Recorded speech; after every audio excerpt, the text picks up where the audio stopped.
Hey everyone, welcome back to my channel. In today's video, I'm going to talk to you all about my planner for next year, walk you through it, give you my thoughts and feelings, and kind of explain why I chose this planner for next year.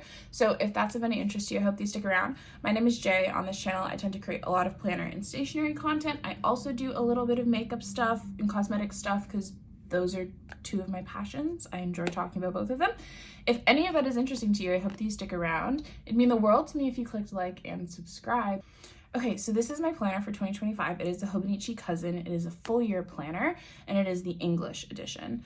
And I'm gonna walk you through it. So earlier this year, since July, since July of 2024 until now, I have been pretty much consistently using a A5 Sterling Ink Common Planner, and I've been really enjoying it. If you haven't seen the Common Planner, it's quite similar in some ways to the Cousin, and this planner doesn't end actually until June of 2025, but I've decided to start the new year off with a new fresh planner instead of continuing with this one. So this is the front of my planner. I put some stickers down. This is a You're My Everything little vinyl with an everything bagel because that's my favorite one. Certified Cafe Critic is from Coffee Monsters Co. And then these are some random little stickers that I've pulled from my stash. I've kept it quite simple. And then this is the inside. I've popped this little trying sticker from Coffee Monsters Co. here. I really like that one. And then this little Be Gentle With Yourself, You're Doing the Best You Can, was actually on like some kind of journaling card that came free with an order that I cut out years ago and still have. These stickers are from Opal and Fern. And I watched Helen from the Coffee Monsters Co. her Hobonichi setup, and I loved this vellum pocket that she did. So I made one of those using some Sterling Ink vellum from an old collection.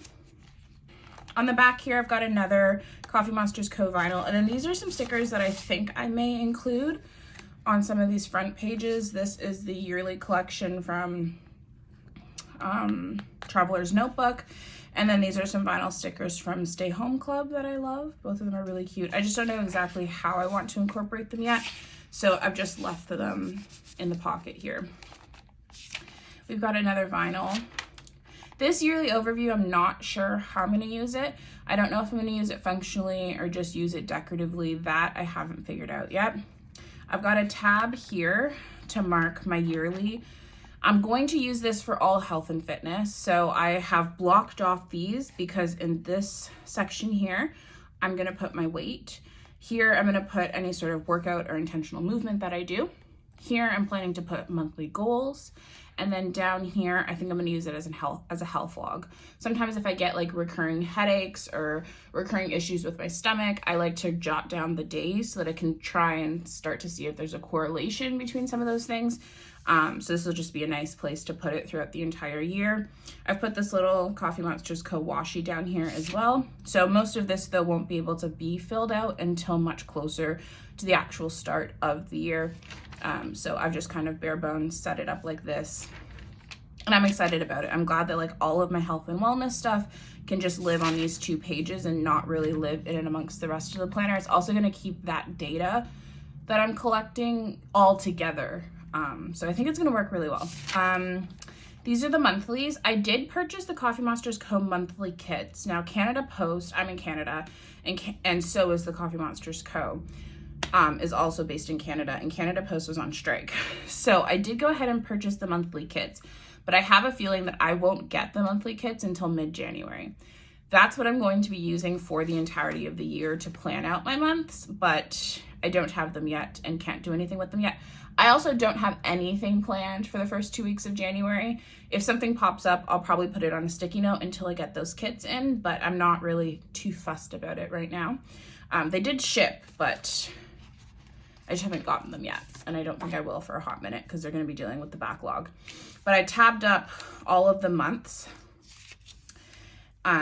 These are tabs from Sautelier, by the way. They're my favorite. If you've been watching my channel for any amount of time, these are pretty much the tabs I've used on every planner for the past number of years.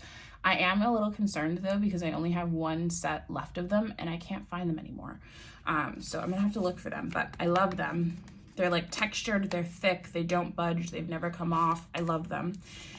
So I tabbed up all of the months, and then this is what my first week is looking like. I tossed down some washi, but that's about it. I haven't done much else with it. This is how I'm planning on using this planner. I thought I would show you. So up until mid-October, this is how I was using the Sterling Ink Common Planner. It was very much write down things that I've done. I wasn't really taking into consideration the timeline. Like, that wasn't a super important part of me utilizing the planner. It was just a part of the planner, but I wasn't taking it into consideration very much when I was using the planner. And then after mid-October, I very much started to use the timeline, and it became pretty important to me. But then I started to notice that I didn't really have a spot for to-dos, because in the last section, and earlier in the year, I was putting my to-do list in and amongst the day, wherever it just looked right or felt right. But once I started using this as a true and intentional timeline, I was like, okay, I don't really have a spot for my to-do list. Now, I know that I could set up the page in the back to have a section for me to do my to-do list. I was just struggling. Like, it was just easier to just not set up the page. And I didn't want to have to pull out a ruler, and I didn't want to have to draw lines. I just wanted to be able to flip to the page and use it. So that was like the main thing, is that once I started using these weeklies functionally, I lost an area to do my to-dos, and I wanted an area to do a to-do list that I didn't have to set up on a daily basis. So that's why I really started to heavily consider the Hobonichi Cousin, because if you don't know, with the Hobonichi Cousin, you've got dated daily pages at the back. So I'm planning on using this area here for my to-do list, and then this area here for my journaling or any other creative thing I might want to do. But I was really intrigued in trying out this planner again, because I had tried it initially in 2019, it didn't work. But I was intrigued in circling back to this planner, specifically because it had a spot every single day for a to-do list. So I could continue, and I can continue and plan to continue to use the weekly and the timeline functionally, but I would also still have a built-in spot for my to-dos already pre-printed on the page, and that really piqued my interest. So you get all of the weeks for the entire year, and then you get this page, which is like turning the page to a new year. It separates the weeks and the daily pages. It's just this like one spread. And my plan for this is to have my vision board on this side and then my yearly goals over here. I think that's what I'm gonna do. I haven't created my vision board yet, but this is where that stuff is going to go. And then I've gone ahead and also tabbed up the daily pages. So I've tabbed them up month by month.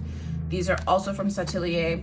These ones are like the full word of the month, and then these ones are just the numbers. So you get enough pages in here to last the entire year. So the plan is, as I said, to just use this as my to-do list. Whether or not I journal and use up every single page, I'm not all that concerned with. I've been consistently journaling for the past couple of months, not on a daily basis, but on at least multiple times a week.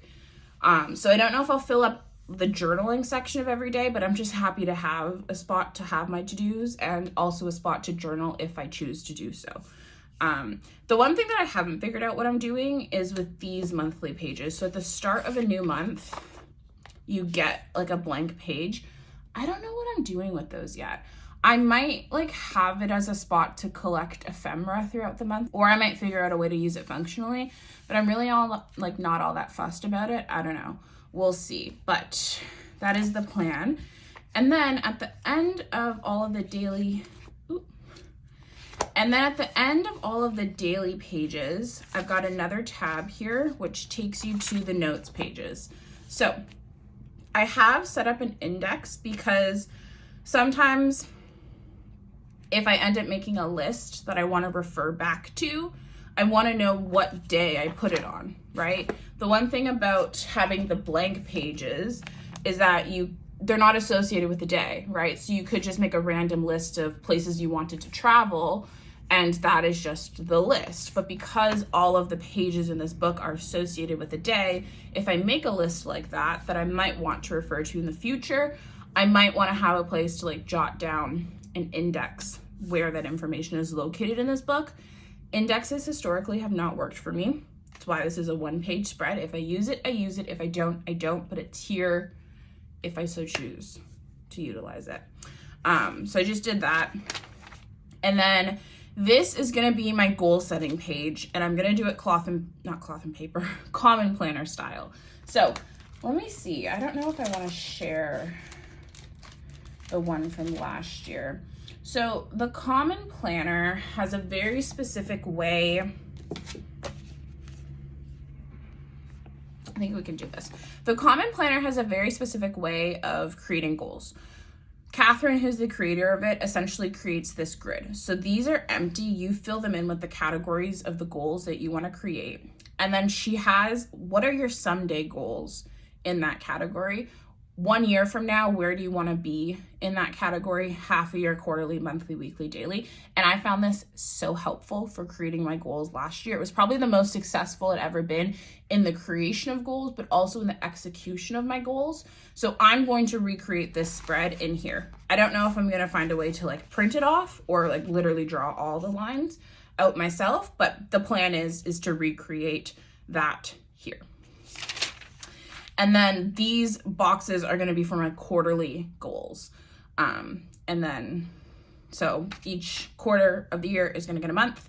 It's going to be my quarterly goals. It's going to be like how I keep up with them. I realize also that I'm not the best at monthly goals. Like, I just feel like 1 month is very soon, or very short amount of time to be like continually reevaluating my goals. I find that I work better on a quarterly basis.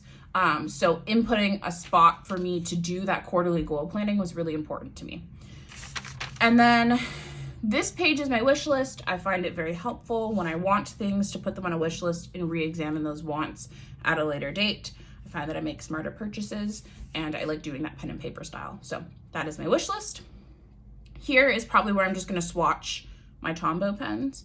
So that I'm familiar with the actual colors that they are on the paper and not just the colors that they appear to be on the cap of the pen. So I don't really have a need for a specific timetable, but I'm just going to utilize the boxes and put the number that the color is so that I can see them all laid out. This, I don't have a plan for this sheet. This one, I'm going to rate and rank the movies that I see in the theater. I love watching movies in the theater, but I probably only go about once a month. So I think it's a perfect amount of space to specifically talk about the movie theater movies that I watch. And then this, my 100 sheet, is going to be used to put down all the books, movies, and TV shows that I watch. So I'm really excited about that, to keep like a consistent log of them. That's going to be the first year. This is going to be the first year that I'm going to try and do this. And I think it's going to be a fun thing to look back on. I don't have plans for these pages, obviously, nor do I have it for this one. I don't know what I'm going to do with the 365. I may not use it. I'm honestly not too sure. And then the gift list is going to be my Christmas gift list, like trying to figure out the gifts that I'm giving to people for Christmas of 2025. That's the plan for this. And then that's it. I have gone ahead and laid down some sticker release paper and put down some stickers. I did this in my common planner for last year and really enjoyed it, and have been like using this page a lot, especially when I'm on the go. So I recreated that. That was also an idea from Helen that I got last year, or this past year, 2024, and it's been working so well, so I moved it into this new planner.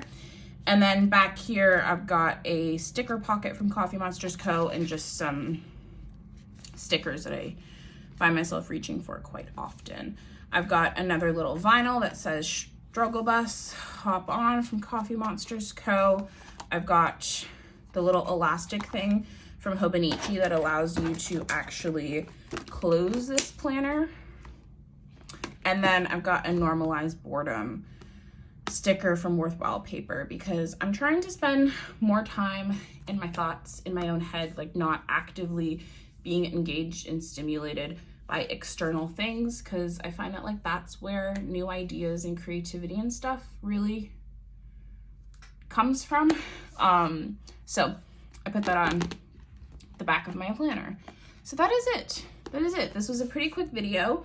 But I had a good time walking you through this. I do want to create more content in 2025, sorry, that is part of my goals. So I'm excited for the new year and seeing what it brings. And thank you guys for hanging out with me. I had a really good time chit-chatting with you guys today, and I hope that you have a wonderful, happy holidays, and I'll catch you guys next time. Bye.